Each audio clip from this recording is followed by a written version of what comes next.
Bonjour, bonsoir. Aujourd'hui, nous allons nous intéresser à un homme qui a eu un impact considérable au cours du siècle dernier, souvent décrit comme un farouche résistant du monde libre face au nazisme, notamment dans divers films et médias comme le film Les Heures sombres. L'histoire de Churchill est pourtant plus complexe que ce que nous présentent nos contemporains. Par ses actes, il est responsable de millions de morts, ce qui en fait l'un des hommes les plus sanguinaires que l'histoire ait pu connaître. Winston Churchill est né le 30 novembre 1874 au palais de Blenheim, une grande demeure aristocratique en Angleterre.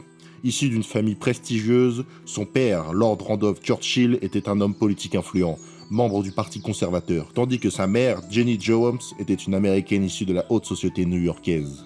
Churchill n'était pas un élève particulièrement brillant. Encouragé par ses parents, il se dirigea vers une carrière militaire. Après plusieurs tentatives infructueuses, il réussit finalement à entrer à l'Académie royale militaire de Sandhurst en 1893 pour devenir officier de l'armée britannique. À l'âge de 20 ans, en 1895, il finit ses études et il fut nommé sous-lieutenant dans la cavalerie britannique. Cette période marqua le début de sa carrière militaire, mais aussi de ses activités de journaliste et d'écrivain. Au début de sa vingtaine, Churchill eut une carrière mixte sur les terrains d'opération britanniques en tant que soldat et journaliste, notamment lors de campagnes en Inde, au Soudan et en Afrique du Sud. C'est lors de la guerre de Boers, en Afrique du Sud, après avoir été capturé puis s'être échappé astucieusement, que Churchill gagna en notoriété en Angleterre. Fort de ce statut, il entra en politique en 1900 et gravit tranquillement les échelons de son parti jusqu'en 1910, où il fut nommé ministre de l'Intérieur. Le ministre Churchill fit face à ses premières controverses autoritaires lorsqu'il déploya l'armée britannique contre des mineurs grévistes à Chonipandy. Bien que les troupes n'aient finalement pas ouvert le feu, il fut vivement critiqué par la classe ouvrière pour ce qui fut perçu comme une répression brutale des droits des travailleurs. Churchill était un adepte de la purification de la race britannique et soutenait la stérilisation forcée des personnes ne correspondant pas aux normes de l'époque. Il déclara à ce sujet en 1910 « L'amélioration de la race britannique est mon but dans la vie. Si le Parlement n'agit pas, les déficients seront encouragés à se multiplier et, en peu de temps, ils submergeront les aptes. Je pense que la source qui alimente le flux de la folie devrait être coupée et scellée avant qu'une autre année ne passe. » En 1911, Churchill fut nommé premier lord de l'Amirauté, responsable politique suprême de la Royal Navy, à un moment où l'Europe s'approchait de la Première Guerre mondiale. En 1914, la guerre éclata, et Churchill, malgré son ascension rapide, devint une figure centrale du commandement britannique. Les décisions de Churchill lors de la campagne de Gallipoli face à l'Empire ottoman se révélèrent désastreuses. En effet, malgré les réticences du ministre de la Guerre et de ses collègues, Churchill obtint début 1915 l'autorisation d'ouvrir un nouveau front dans les Dardanelles. Churchill déploya donc la Royal Navy, la plus grande flotte du monde. Côté français, le maréchal Joffre, peu confiant dans les plans anglais, ne mobilisa qu'une infime partie de la flotte française. La campagne de Gallipoli se révéla être un désastre pour les Alliés. Les forces britanniques, françaises, australiennes et néo-zélandaises furent confrontées à une résistance acharnée des forces ottomanes.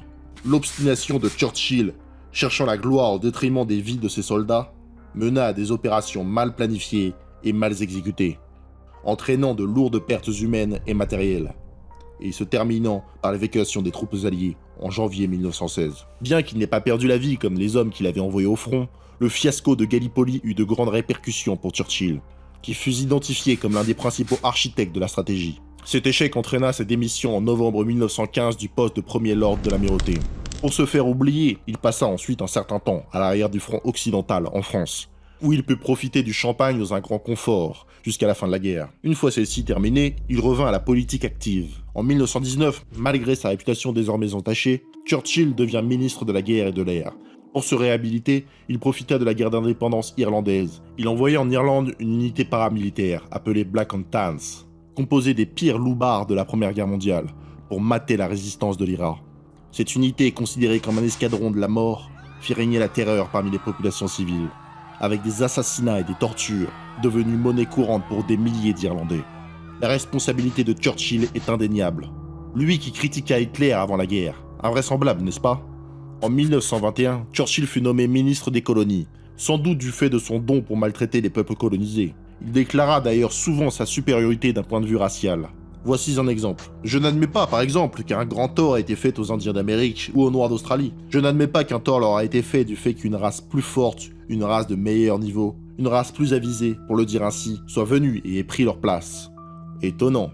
ou encore en parlant des Kurdes et des Afghans pendant les révoltes coloniales des années 20. Je suis fermement en faveur de l'utilisation de gaz toxiques contre les tribus non civilisées, ou encore sur les peuples africains. Voyez donc, l'idée que les natifs du Kenya devraient être autorisés à prendre le contrôle de leur propre gouvernement est ridicule. Le pays appartient à l'homme blanc, et c'est à lui de gouverner.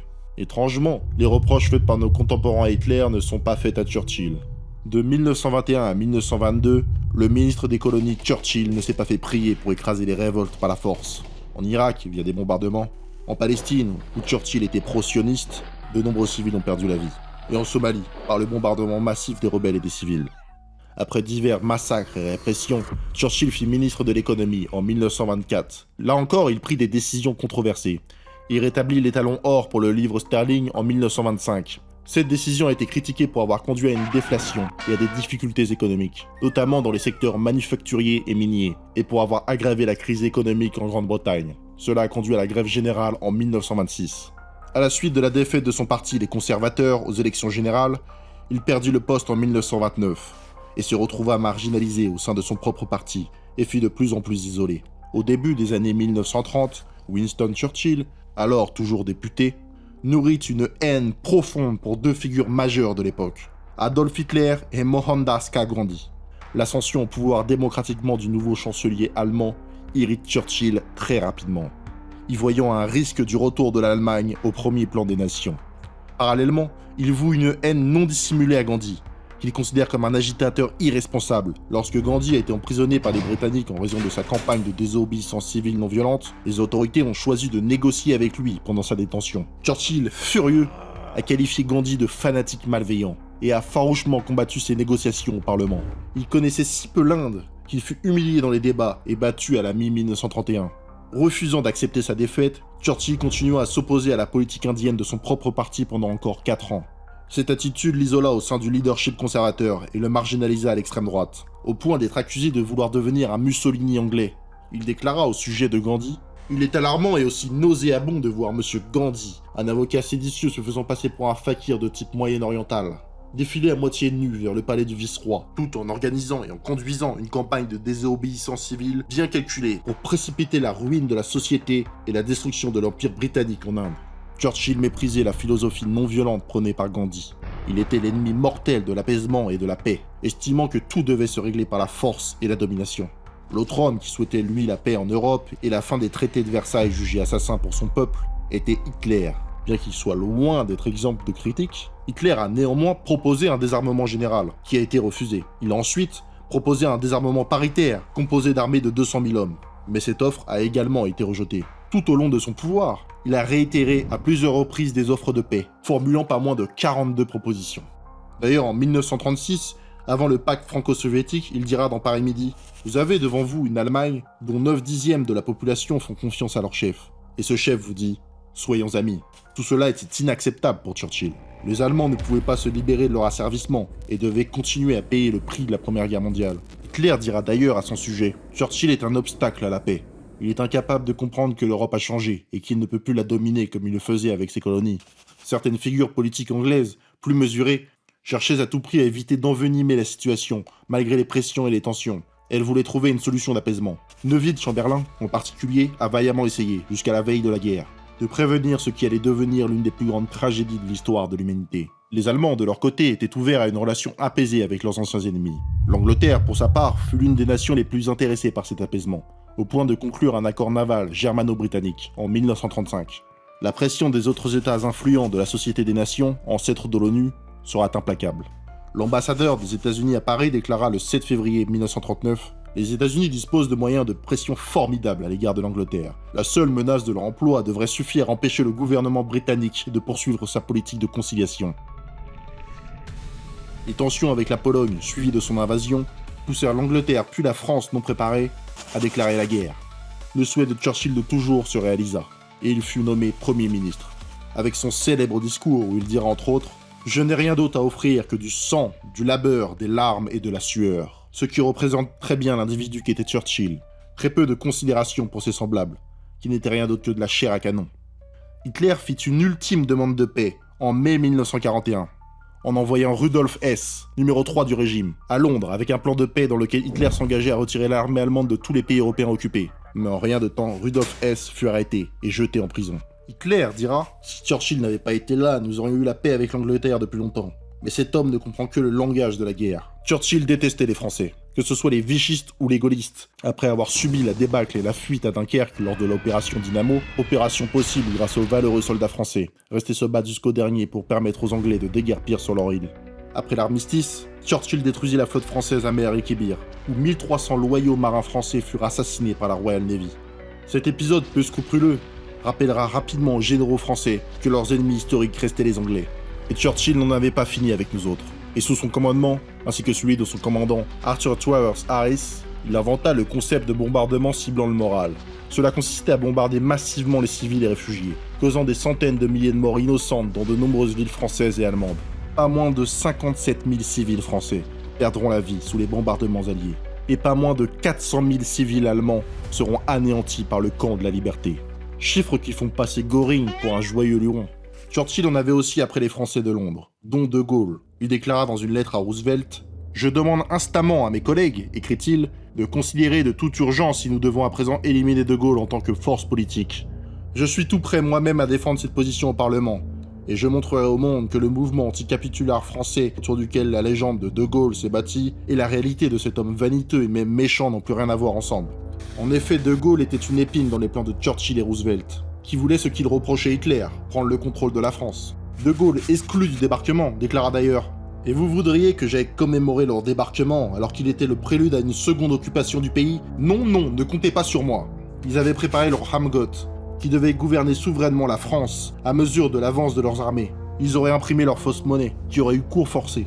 Ils se seraient conduits en pays conquis. Les déclarations de De Gaulle étaient vraies. Dès le premier jour suivant le débarquement du 6 juillet en 1944, les armées américaines commencèrent à distribuer des billets de banque pour remplacer les billets français émis durant l'occupation. Bien que disposé à détruire entièrement l'Allemagne et à la réduire en un désert, Churchill passa au second plan lors de l'entrée en guerre des Américains. Deux blocs commençaient à se former, et la vieille empire britannique n'allait plus pouvoir imposer sa vision des choses. Endetté à hauteur d'une dizaine de milliards de dollars, une dette qui ne sera entièrement remboursée aux États-Unis qu'en 2006. Cette guerre, en plus d'être une folie coûteuse en vie humaine, fut un désastre économique et contribua à l'effondrement de l'Empire britannique. En 1945, à la fin de la guerre et une victoire relative, Churchill accéda au rang de grand homme de l'histoire. Pourtant, la seule chose que Churchill chérissait plus que tout, après la guerre, était l'Empire britannique, qu'il contribua lui-même à précipiter dans sa chute. Malgré la fin de la guerre et toute la légitimité acquise, le mot paix ne figurait pas dans son vocabulaire. Comme il l'avait toujours fait, il n'avait à offrir que du sang, du labeur, des larmes et de la sueur. Les peuples colonisés allaient payer cher, eux qui auraient certainement préféré que les Britanniques se fassent anéantir par Hitler. D'ailleurs, en 1943, en pleine guerre contre ce qu'il appelait le mal incarné, Churchill avait présidé et activement empêché tout effort pour soulager la catastrophique famine du Bengale, qui a tué 3 millions d'Indiens, hommes, femmes et enfants, sans distinction. Cette famine était due aux réquisitions massives de denrées et de moyens de transport pour nourrir les troupes britanniques. Lorsque le secrétaire d'État pour l'Inde et ami d'enfance de Churchill, Leo Hamry, lui demanda d'agir, Churchill rit et déclara « Je déteste les Indiens. Ce sont des gens répugnants avec une religion répugnante. La famine est de leur faute pour avoir proliféré comme des lapins. » Un historien indien déclara « Le gouvernement britannique, sous la direction de Churchill, a laissé mourir des millions de personnes alors qu'il aurait pu éviter cette catastrophe. Les gens mouraient littéralement de faim tout en regardant des entrepôts remplis de riz destinés à l'effort de guerre. Les Indiens étaient pourtant prêts à soutenir l'effort de guerre et combattre contre le nazisme. À une seule condition, qu'on leur accorde l'indépendance. » Churchill leur répondra en disant « Comment ? Partir à la demande de quelques macaques et les enrôler de force. » Beaucoup d'Indiens d'ailleurs rejoindront les rangs de la résistance en rejoignant les forces de l'Axe pour aider l'Allemagne face aux Britanniques. Hitler lui déclara avant la guerre au sujet de l'Inde « Les Indiens sont un peuple courageux.